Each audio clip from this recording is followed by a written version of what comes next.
Mas vamos lá, temos uma matéria da Folha de São Paulo, como diria Olavo de Carvalho.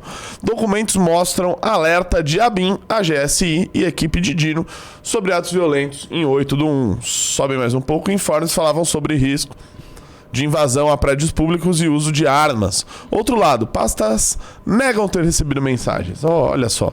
De quando que é a matéria? Sobe mais um pouquinho. Dia 27 ontem. Dia 27 ontem, às 11 horas.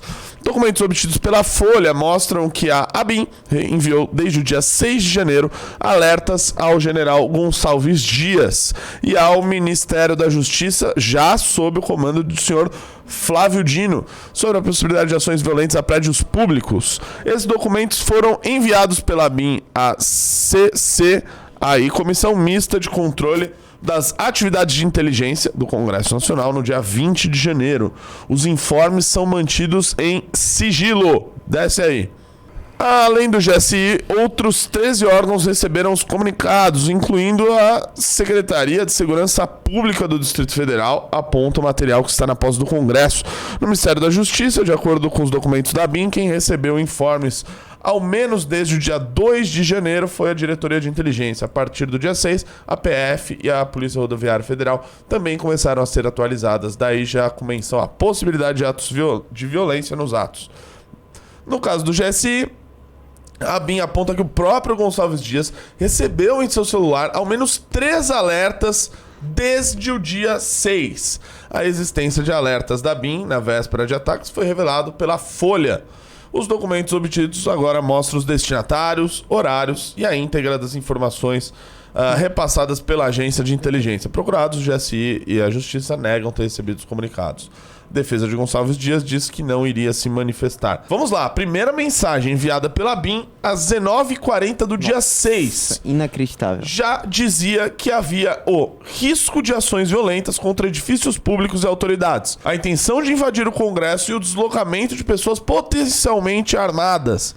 A perspectiva de adesão às manifestações contra o resultado da eleição, convocadas para Brasília nos dias 7, 8 e 9, permanece baixa. Contudo, há risco de ações violentas contra edifícios públicos e autoridades, dizia a mensagem enviada a general Gonçalves Dias, como o ex-ministro é conhecido, o G. Dias, e também ao Ministério da Justiça. Nossa, mas assim, estamos falando de 48 horas, hein? Mas estão se amontoando diversos fatos que têm demonstrado que houve não apenas plena ciência por parte do governo federal de que havia um risco iminente contra as instituições, como também estão se amontoando fatos relevantes que demonstram que houve uma desmobilização da segurança que já havia lá, para um momento histórico no qual havia um risco muito iminente. E claro, além do que, obviamente, foram realizadas diversas medidas muito estranhas após o dia 8, como, por exemplo, declaração de sigilo sobre imagens, como, por exemplo, a própria condenação imediata, emergencial quase, como se deu, do secretário de Segurança do DF para que ele fosse o bode expiatório de tudo que aconteceu, é estranhíssima. Não é habitual que se coloque na prisão de imediato, numa canetada, um secretário de Segurança e um chefe de polícia de um estado brasileiro, ou seja, o Distrito Federal nesse caso. Todas essas medidas parecem constatar que se criou um cerco, e se criou muito de forma conspiratória, deve-se dizer, mas verdadeiramente uma conspiração parece estar se demonstrando nesse caso, de que se tentou criar bodes expiratórios para enfraquecer as instituições através do próprio governo federal. Ó, esses 3 alertas aí que ele recebeu, cara, são importantíssimos. Vamos lá, um foi à noite do dia 6, outro, olha, ó, na matéria, na manhã do dia 7 de janeiro, novo informe foi enviado ao ex-ministro e à pasta do Dino. O texto, repassado às 10h30 da manhã, alertava para a chegada de 18 ônibus de outros estados para o acampamento em frente ao quartel-general do Exército, para participar das manifestações. Sobe? Quer dizer, desce.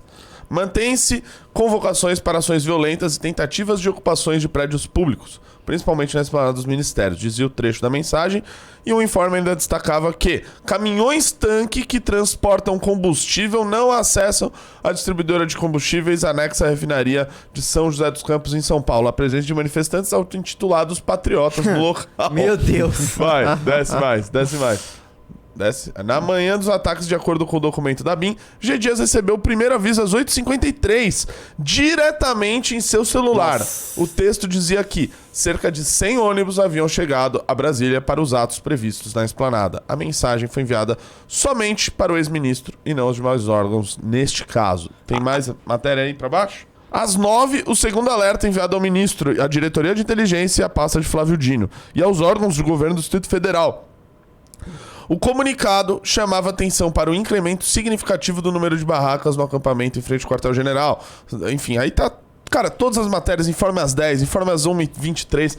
Tem um monte de prova agora. Sim. E agora o cara recebeu no celular, Assim, no e-mail, foi avisado oficialmente nas pastas. Essa matéria é uma bomba. É uma bomba. Essa matéria é uma bomba. A narrativa anterior é que o Anderson Torres teria sido a única fonte de informação do governo federal e que essas informações teriam todas sido no sentido de que não havia nenhum risco, que estava tudo em paz, estaria tudo tranquilo. Agora, com todas essas informações que têm sido repassadas pelos grandes portais de imprensa, como a Folha de São Paulo, está muito claro de que as informações para a decisão do ministro da Justiça estavam todas dispostas, estavam todas abertas, estavam todas muito claras. E se o Anderson Torres sofreu todas aquelas penalidades por não ter tomado nenhuma ação, é óbvio que o ministro da Justiça também deveria sofrer as correspondentes penalidades.